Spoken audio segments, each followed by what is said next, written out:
اپنا سب کچھ اللہ تعالیٰ کے حوالے کر دے، وہ سب کو تمہارے حوالے کر دے گا۔ جسے کوئی مصیبت نہ پہنچے اس میں کوئی خوبی نہیں۔ بدگمانی تمام فوائد کو بند کر دیتی ہے۔ اللہ تعالیٰ کے دشمنوں کو راضی رکھنا عقل و دانش سے دور رہنا ہے۔ ظالم مظلوم کی دنیا بگاڑتا ہے اور اپنی عاقبت موت کو یاد رکھنا نفس کے تمام امراض کی دوا ہے۔ غربت پر راضی رہنا بے انتہا ثواب کا موجب ہے۔ جس عمل میں تجھ کو حلاوت نہ آئے سمجھ لے کہ وہ عمل کیا ہی نہیں۔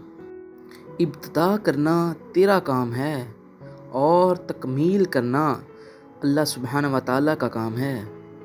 مستحق سائل اللہ سبحانہ و تعالیٰ کا ہدیہ ہے جو بندے کی طرف بھیجا جاتا ہے۔ تیرے سب سے بڑے دشمن تیرے برے ہم نشیں ہیں۔ خلوت میں خاموشی مردانگی نہیں، جلوت میں چپ رہ۔ بوجھ اٹھانے والے بیل اور گدھے لوگوں کو ستانے والے انسانوں سے بہتر ہیں۔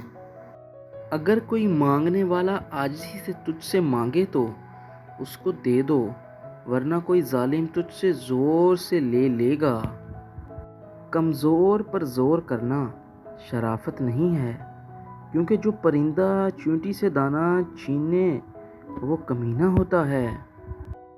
زمانے کی گردش سے دل شکستہ ہو کر نہ بیٹھ، اس لیے کہ صبر اگرچہ کڑوا ہے مگر اس کا پھل میٹھا ہے۔